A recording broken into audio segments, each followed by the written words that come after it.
जय हिंद दोस्तों, उम्मीद करते हैं आप सब अच्छे से होंगे, अपनी स्टडी को कंटिन्यू किए होंगे। तो अभी तक मैंने यूपी जीके का 2 वीडियो जो है पब्लिश किया है। उसके बाद ये जो है प्रीवियस ईयर में जो हिंदी के 37 क्वेश्चन आते हैं उत्तर प्रदेश भर्ती एवं प्रोन्नति बोर्ड के द्वारा जो है, तो उसके जो है 37 यहाँ पे क्वेश्चन हमने कवर किए हैं। और इनको जो है ये सारे क्वेश्चन जो है पूछे गए थे जेल वार्डन, फायरमैन, घुड़सवार परीक्षा जो है आपकी हुई थी 20/12/2020 को शिफ्ट फर्स्ट में ये पूछी गई थी। यहाँ पे थोड़ा सा आप लोग इसको कंफ्यूज मत होइएगा। यहाँ पे ये प्रीवियस ईयर जो है हिंदी कर लीजिए। प्रीवियस ईयर हिंदी ये सारे स्लाइड में इसी तरह आपको मिलेगा। थोड़ा सा वो टाइपिंग मिस्टेक हो गया, मैंने उसको सही नहीं किया तो वो दिमाग से उतर गया। तो इसमें जो है हम 37 क्वेश्चन करेंगे और 37 तो होंगे ही, साथ में हमको और चीज़ें देखने को मिलेंगी 37 के साथ में जो उसके ऑप्शंस हैं, तो उनके बारे में चीज़ें हमको सीखने को मिलेंगी। तो जो चैनल पे नए हों चैनल को सब्सक्राइब कर लीजिएगा, वीडियो अच्छा लगे तो लाइक करिएगा, कमेंट ज़रूर करिएगा कि वीडियो आपको कैसा लगा, और ज़्यादा से ज़्यादा शेयर करिएगा, क्योंकि आपकी जो परीक्षा है ये 11 से 18 फरवरी के बीच में प्रस्तावित हुई है, तो ज़्यादा से ज़्यादा लोग इसका लाभ उठा सकें। और दूसरी चीज़ की, अगर आप हमसे इंस्टाग्राम पे जुड़ना चाहते हैं तो ये नीचे इंस्टाग्राम की आईडी दी हुई है, इट्स दीप 0108। आप यहाँ पे हमको मैसेज कर सकते हैं। ये जो है चैनल की आईडी है, इसमें थोड़ा सा चेंजेस हुआ है। ये जो है न्यू गुरुकुल एकेडमी करके जो है सर्च करिएगा तब मिलेगा। और ये फेसबुक का पेज है, वहाँ पे आप हमको मैसेज कर सकते हैं, तो आपकी समस्याओं का समाधान वहाँ पे मिल जाएगा। तो चलिए सर शुरू करते हैं। शुरू करने से पहले बता देते हैं, मेरा नाम है प्रदीप चौरसिया और आप देख रहे हैं न्यू गुरुकुल एकेडमी पर सामान्य हिंदी से संबंधित प्रश्नोत्तर, जो कि पुलिस भर्ती के परीक्षाओं में विगत वर्षों में पूछे गए हैं। तो चलिए शुरू करते हैं। पहला क्वेश्चन है, किस वर्ष साहित्य अकादमी पुरस्कार नहीं दिया गया? तो इसका जो राइट आंसर होगा ये बी होगा, 1962।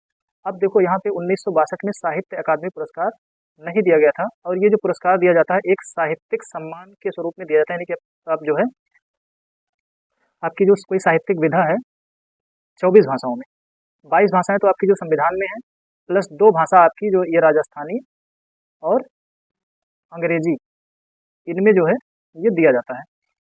तो ये 22 भाषाएं 8वीं अनुसूची में शामिल हैं। तो इन 22 भाषाओं के अलावा राजस्थानी और अंग्रेजी यानी कुल 24 भाषाओं में दिया जाता है। पहली बार इसको जो है 1955 में साहित्य अकादमी पुरस्कार जो है 1955 में पहली बार दिया गया था। और ये जो दिया था साहित्य अकादमी पुरस्कार प्रतिवर्ष भारत की अपने द्वारा मान्यता प्राप्त प्रदत्त प्रमुख भाषाओं में से प्रत्येक में प्रकाशित सर्वोत्कृष्ट साहित्यिक कृति को पुरस्कार प्रदान करती है। तो देखो ये 24 जो भाषाएं, इसमें जो है प्रकाशित जो सर्वोत्कृष्ट साहित्य होता है उसके लिए इसमें प्रत्येक में दिया जाता है। यानी कि अपने ये जो 22 भाषा है प्लस 2, तो अगर अपने अपनी भाषा में सर्वोत्कृष्टता पे किसी ने अगर रचना की है तो उसके लिए उसको जो है साहित्यिक अकादमी पुरस्कार दिया जाता है। तो ये 1962 में नहीं दिया गया था, शुरुआत की गई थी 1955 में। कब की गई थी? 1955 में इसकी शुरुआत की गई थी। नेक्स्ट, निम्नलिखित में से कौन सा विकल्प शब्द और उनके विलोम शब्द की जोड़ी नहीं? तो देखो राग का विराग ये आपका सही है, व्यष्टि का समष्टि होता है, लेकिन यहाँ पे जो बच्चा होता है तो बच्चा का आपका ये जवान नहीं होता, बच्चा का होता है बूढ़ा। तो इस प्रकार ये वाला गलत है, मतलब कि ये ऑप्शन सही है, ये जो जोड़ा है ये गलत है। तो इसका जो आंसर होगा सी सही होगा, उत्तम का अधम, ये आपका सही है। नेक्स्ट है, निम्नलिखित में से कौन सा कवि भारतेंदु युगीन नहीं है? तो इसमें जो राइट आंसर होगा श्रीधर पाठक को छोड़ के बाकी ये बद्री नारायण चौधरी, प्रेमधन, ठाकुर जगमोहन सिंह और पंडित अंबिका दत्त व्यास, ये सब जो है भारतेंदु युगीन कवि हैं, लेकिन श्रीधर पाठक जो है ये भारतेंदु युगीन नहीं। आप लोग कमेंट करके बताइए कि श्रीधर पाठक जो है किस युग के कवि हैं। नेक्स्ट है, पयोधि, सिंधु, वारिस किसके पर्यायवाची शब्द हैं? तो इसका जो राइट आंसर होगा ये समुद्र होगा। समुद्र का जो पर्यायवाची है ये पयोधि है, सिंधु है और वारिस। और वहीं पे मेघ के पर्यायवाची की बात करें तो यहाँ पे क्या होगा? जलधर होगा, वारिद होगा, बादल होगा, नीरद होगा, अम्बुद होगा। नदी के पर्यायवाची तनुजा, सरिता, अपगा, निम्नगा, तरिणी और सूर्य। गंगा का पर्यायवाची मंदाकिनी, भगीरथी, विष्णुपदी, देवपगा, त्रिपथगा, देव नदी, ये सब जो है ये गंगा का पर्यायवाची है। आपकी जानकारी के लिए बता देते हैं कि जो जल का पर्यायवाची है उसमें अगर आप दा जोड़ते हैं और दा के साथ में घर जोड़ते हैं तो ये आपका मेघ का पर्यायवाची बनेगा। मेघ बोले तो बादल का, किसका? बादल का। वहीं पे अगर आप जल के पर्यायवाची में क्या जोड़ते हैं? धी जोड़ते हैं, तो आपका ये समुद्र का पर्यायवाची बनेगा। किसका? समुद्र का पर्यायवाची। नेक्स्ट है, निम्नलिखित वाक्य में आए खाली स्थान के लिए सही शब्द चुनिए। तो अभिषेक डॉट डॉट घर चला गया, अभिषेक किसके घर चला गया? देखो अगर हम प्रश्न सूचक शब्द लगाएंगे तो यहाँ पे क्वेश्चन मार्क होना चाहिए, तो इस प्रकार ये वाला नहीं होगा। अभिषेक इस घर चला गया, ये भी गलत होगा। अभिषेक उस घर चला गया, ये भी गलत होगा। तो यहाँ पे क्या होगा? अभिषेक अपने आप घर चला गया, तो इसका राइट आंसर क्या होगा? बी होगा।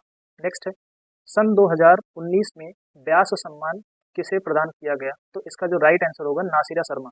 2019 में जो व्यास सम्मान था वो नासिरा शर्मा को, उनकी एक रचना थी जिसका नाम था कागज की नाव। व्यास किसको सम्मान दिया गया? व्यास सम्मान नासिरा शर्मा को। काहे के लिए? उन्होंने एक रचना की थी कागज की नाव, इसके लिए इनको 2019 में व्यास सम्मान दिया गया। और जो व्यास सम्मान है ये भारतीय साहित्य में जो ज्ञानपीठ पुरस्कार, ये तो पहले नंबर पे आता है, ज्ञानपीठ पुरस्कार के बाद ये व्यास सम्मान, ये दूसरा सबसे बड़ा साहित्यिक सम्मान है। और इसको जो है 1991 में के बिरला फाउंडेशन के द्वारा शुरू किया गया था। इनमें से कौन सा शब्द तत्सम है? तो इसका जो राइट आंसर है ये उज्ज्वल जो है ये तत्सम शब्द है, बाकी सारे जो है वो तद्भव है। नेक्स्ट, वाक्य में काम करने वाले को क्या कहते हैं? तो वाक्य में जो काम करता है वो कर्ता कहलाता है। जैसे मैंने कहा कि राम राम हल जोत रहा है, राम हल जोत रहा है, तो इस वाक्य में काम कौन कर रहा है? राम कर रहा है, तो राम क्या है? करता है। और साथ में यहाँ पे जो क्रिया होता है, जो क्रिया होती है उसका प्रभाव जिस पे पड़ता है उसको कर्म कहते हैं। तो यहाँ पे हल क्या है? कर्म है। तो राम क्या कर रहा है? जोत रहा है। क्या जोत रहा है? हल जोत रहा है, तो यहाँ पे ये कर्म हो जाएगा। नेक्स्ट, निम्नलिखित वाक्य में आए खाली स्थान के लिए सही शब्द चुनिए। गिलास किसने तोड़ा? देखो यहाँ पे क्वेश्चन मार्क लगा, तो इसका मतलब बीच में कुछ प्रश्न सूचक शब्द होगा, तो इस प्रकार इसका राइट आंसर क्या होगा? सी होगा। नेक्स्ट, पुरुषोत्तम अग्रवाल को उनकी किस रचना के लिए देवी शंकर अवस्थी स्मृति सम्मान प्रदान किया गया? तो इसका जो राइट आंसर होगा ये बी, तीसरा रूख इनकी रचना थी, जिसके लिए इनको जो है 1996 में, कब? 1996 में देवी शंकर अवस्थी स्मृति सम्मान से प्रदान किया गया। अब देखो यहाँ पे कह रहा है लोकोक्ति और उनके सही अर्थ वाले जोड़े के विकल्प को पहचानिए और उनका मिलान कीजिए। तो देखो, चित्त भी मेरी और पट भी मेरी, तो इसका मतलब क्या होता है? दोनों ओर से लाभ चाहना, तो ए का ए हो जाएगा। चोर की दाढ़ी में तिनका, मतलब अपराधी जो होता है वो भयभीत होता है, मतलब कि जो चोरी किया रहता है उसके दिमाग में एक संशय बना रहता है, तो वही चोर की दाढ़ी में तिनका, तो ये दो का बी हो जाएगा। नाच न जाने आंगन टेढ़ा, कोई काम हमको नहीं आता है लेकिन हम क्या करते हैं? अपना दोष दूसरे के सर पे मढ़ देते हैं, तो यानी कि अयोग्यता का दोष दूसरों को देना, तो ये सी हो जाएगा। और फिर यहाँ पे क्या है? नेकी कर दरिया में डाल, मतलब अगर आप अच्छाई कर रहे हैं तो अच्छाई करके आप भूल जाइए और उससे जो है किसी से उम्मीद मत रखिए। तो यहाँ पे ये कह रहा है नेकी कर दरिया में डाल, भला करके भूल जाना चाहिए, उम्मीद नहीं रखना चाहिए। तो इस प्रकार क्या होगा? ए जाएगा, मतलब एक जाएगा ए में, बी दो जाएगा बी में, तीन जाएगा सी में और चार जाएगा डी में। तो देखते हैं ए बी सी डी कहाँ पे है? देखो यहाँ पे डी सी, तो ये वाला नहीं होगा। ये सी ए बी, ये भी नहीं होगा। बी ए, ये भी नहीं होगा। तो इस प्रकार क्या है? डी, एक ही बच रहा है ये, तो ए बी सी डी, देखो यहाँ पे ए बी सी डी, तो इस प्रकार राइट आंसर क्या होगा? डी होगा। नेक्स्ट है निंदा का विलोम क्या होगा? निंदा का विलोम जो होता है स्तुति होता है, यानी कि किसी की निंदा करना, या फिर बोलते हैं किसी की स्तुति करना, यानी कि, तो यहाँ पे देखो निंदा शब्द का विलोम स्तुति है। राग का जो विलोम होगा वो द्वेष होगा, और सम्मान का जो विलोम होगा वो अपमान होगा। नेक्स्ट है भारतीय संविधान में 22 भाषाओं को आधिकारिक भाषा का दर्जा दिया गया, इनमें से यह भाषा शामिल नहीं, यानी कि जो चार ऑप्शन इसमें से कौन सी भाषा है जो भारतीय संविधान ने उसको आधिकारिक भाषा का दर्जा नहीं दिया? तो इसका राइट आंसर क्या होगा? डी हो जाएगा। भोजपुरी को जो है अभी तक आधिकारिक भाषा का दर्जा नहीं दिया गया। तो हमारे संविधान में कितनी है? 22 भाषाएं किस अनुसूची में शामिल हैं? ये 8वीं अनुसूची में शामिल है। और इसमें जो है 22 भाषाएं हैं, कौन कौन सी हैं? देखो, असम है, बंगाली है, बोडो है, डोगरी, गुजराती और हिंदी, कन्नड़, कश्मीरी, कोंकणी, मैथिली, मलयालम, मणिपुरी, मराठी, नेपाली, उड़िया और पंजाबी, संस्कृत, संथाली और सिंधी, तमिल, तेलुगु और उर्दू। दोस्तों, आपको कमेंट करके बताइए कि अंग्रेजी जो है उसको भारत के संविधान के 8वीं अनुसूची में आधिकारिक भाषा का दर्जा दिया गया है कि नहीं? आप लोग कमेंट करके जरूर बताइएगा। नेक्स्ट चलते हैं, जिस पर क्रिया का प्रभाव पड़े उसे क्या कहते हैं? मैंने पहले ही बताया कि जिस पर क्रिया का प्रभाव पड़े उसको कर्म कहते हैं।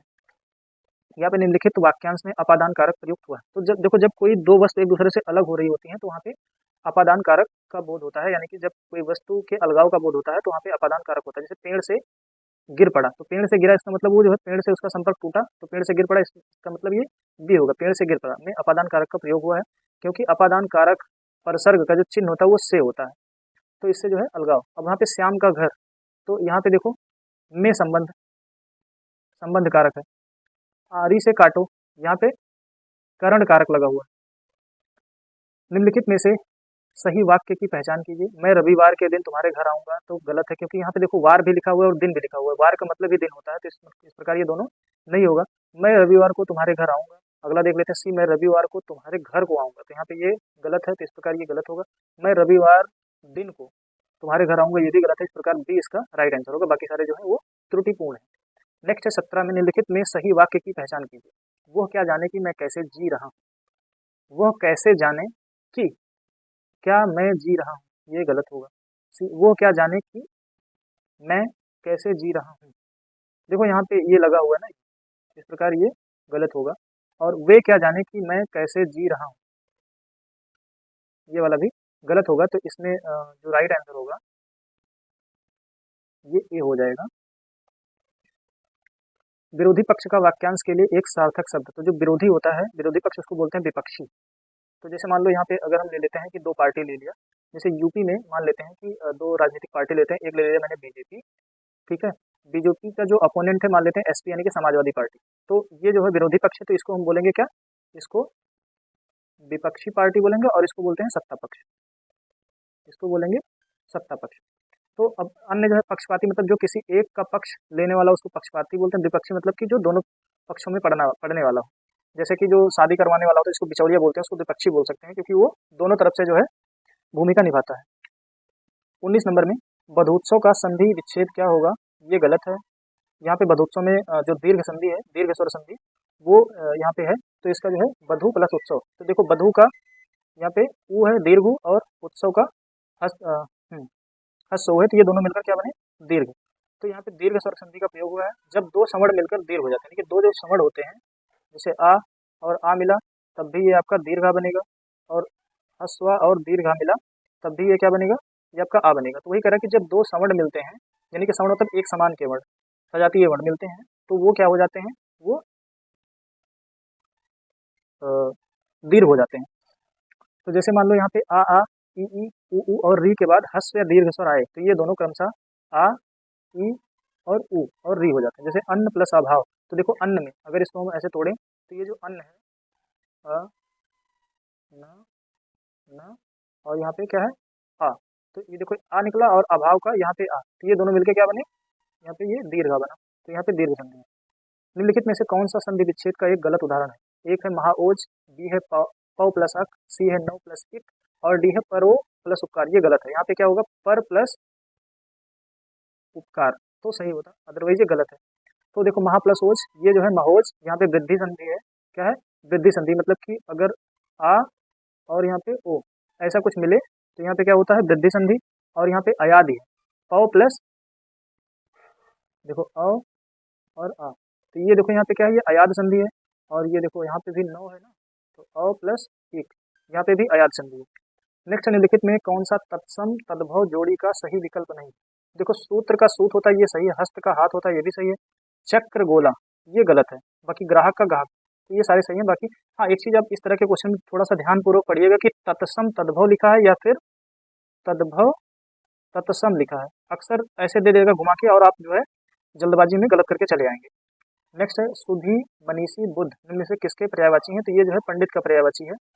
वहीं पे गुरु के पर्यायवाची की बात करें, तो गुरु को शिक्षक, आचार्य, उपाध्याय, अध्यापक ये सब बोलते हैं। पति का जो पर्यायवाची होता है भर्ता, वल्लभ, स्वामी, प्राणाधार, प्राण प्रिय, प्राणेश, आर्यपुत्र, ये सब पति के पर्यायवाची हैं। धनी का जो पर्यायवाची होगा वो अमीर होगा, मालदार, रईस, दौलतमंद और धनवान।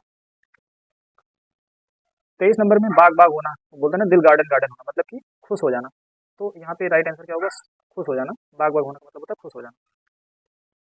नेक्स्ट है अवधि बोली का अन्य नाम, देखो अवध जो है, अवध क्षेत्र, अवध क्षेत्र को पहले बोला जाता था कोसल प्रदेश, कोसल प्रदेश, जिसकी राजधानी अयोध्या हुआ करती थी।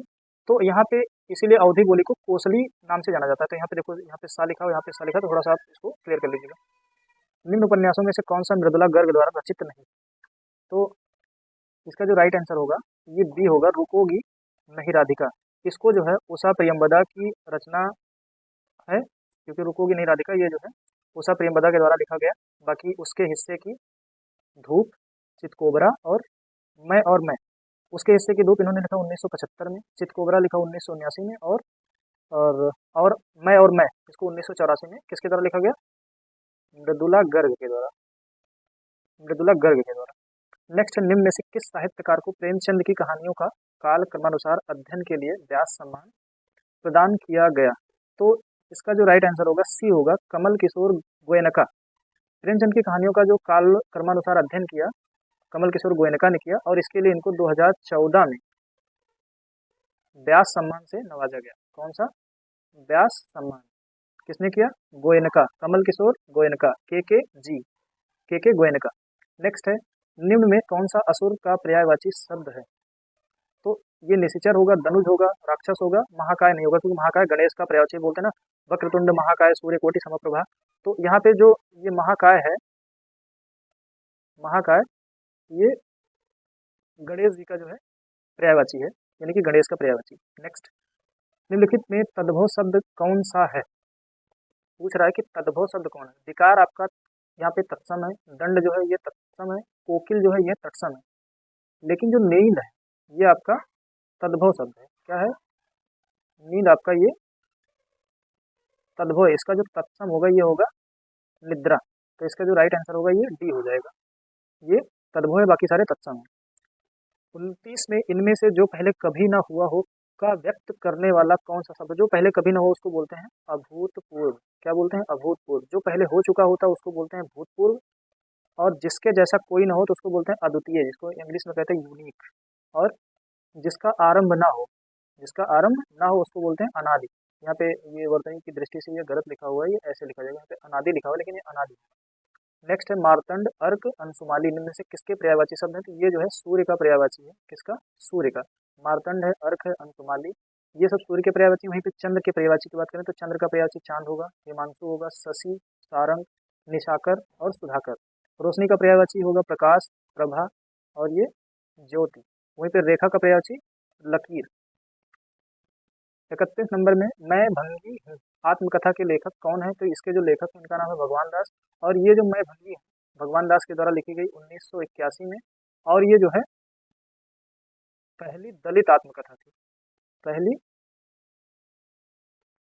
दलित आत्मकथा थी 1981 में लिखी गई। किसके द्वारा? भगवान दास के द्वारा।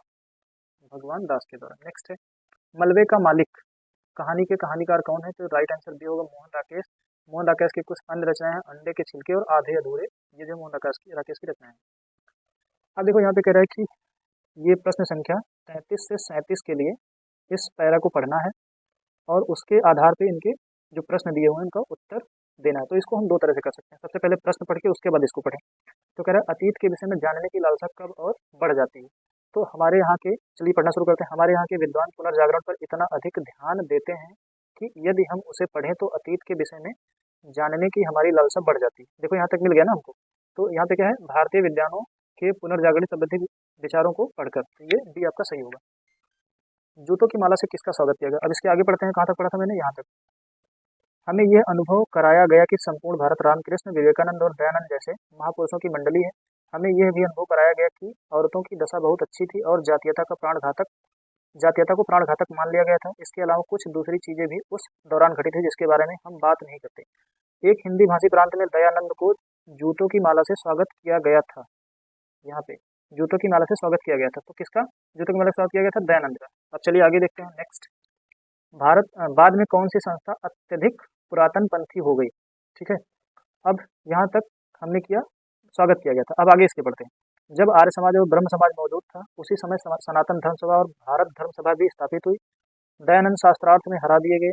कट्टरपंथी और रूढ़िवादी लोगों ने नए विचारों का विरोध किया। बाद में ब्रह्म समाज भी अत्यधिक पुरातन पंथी हो गया।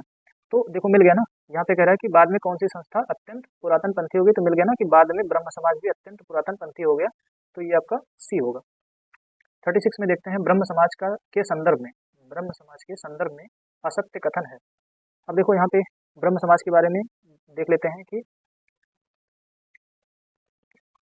राजा राम मोहन राय के बारे में कहा जाता है कि जब वो मृत्यु शैया पर थे तो उन्हें भागीरथी के तट पर लाया गया। उनके चारों तरफ खड़े लोगों ने उनसे पूछा कि वे उनके लिए क्या कर सकते हैं। तो उन्होंने अपने पूरे शरीर पर राधा कृष्ण लिखने को कहा। जिन लोगों ने धार्मिक सुधार के लिए विद्रोह किया वे अत्यधिक पुरातन पंथी निकले। आंदोलन के अंतिम दिनों में ब्रह्म समाज कम्युनिस्ट और मार्क्सवादी हो गए। तो देखो चलिए पढ़ते हैं ब्रह्म समाज के बारे में। बाद में बहुत सारे ब्रह्म समाजी मार्क्सवादी हो गए, ये आपका सही है। ब्रह्म समाज की स्थापना दयानंद सरस्वती ने की, ये गलत है। दयानंद सरस्वती ने की, किसकी की थी? आर्य समाज की स्थापना की थी। किसकी? आर्य समाज की स्थापना की थी। और ब्रह्म समाज की स्थापना जो किए थे वो राजा राम मोहन राय। किसने? राजा राम मोहन राय। आप लोग कमेंट करके बताइए कि जो ये राजा राम मोहन राय थे इनको राजा की उपाधि किसने दी थी? क्या ये वास्तव में राजा थे या सिर्फ इनके नाम के आगे ये उपाधि लगी हुई थी? बाद में ब्रह्म समाज भी अत्यधिक पुरातन पंथी हो गया, ये आपका सही है। और डी जो है अंतिम धर्म ब्रह्म समाज के अनुयायी हठ धर्मी हो गए, ये भी सही है। तो इसका जो राइट आंसर होगा ये बी होगा, ये आपका असत्य कथन है।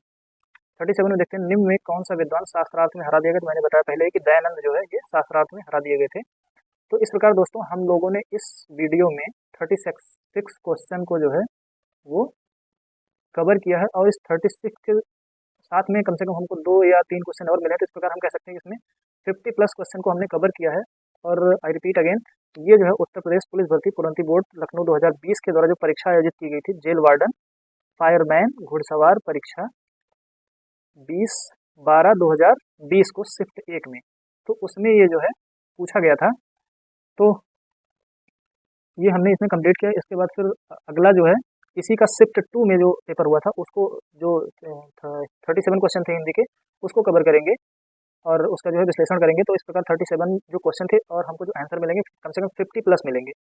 तो एक बार फिर से मैं सबसे रिक्वेस्ट करना चाहूँगा कि जो चैनल पे नए हो चैनल को सब्सक्राइब करें, शेयर करना ना भूलें अपने दोस्तों को, व्हाट्सएप, फेसबुक और जो चैनल हैं या फिर और भी जो ब्रॉडकास्टिंग ग्रुप्स हैं वहाँ पे आप इनको शेयर करिए और ज़्यादा से ज़्यादा वीडियो को वायरल करिए, क्योंकि आपकी परीक्षा जो है नज़दीक है और ज़्यादा से ज़्यादा लोग इन चीज़ों को रिपीट करें और इसका लाभ उठा सकें। और साथ में वीडियो अच्छा लगे तो लाइक ज़रूर करिएगा और कमेंट करना मत भूलिएगा कि वीडियो आपको कैसा लग रहा है। बस आज के लिए इतना ही। धन्यवाद, बहुत बहुत धन्यवाद।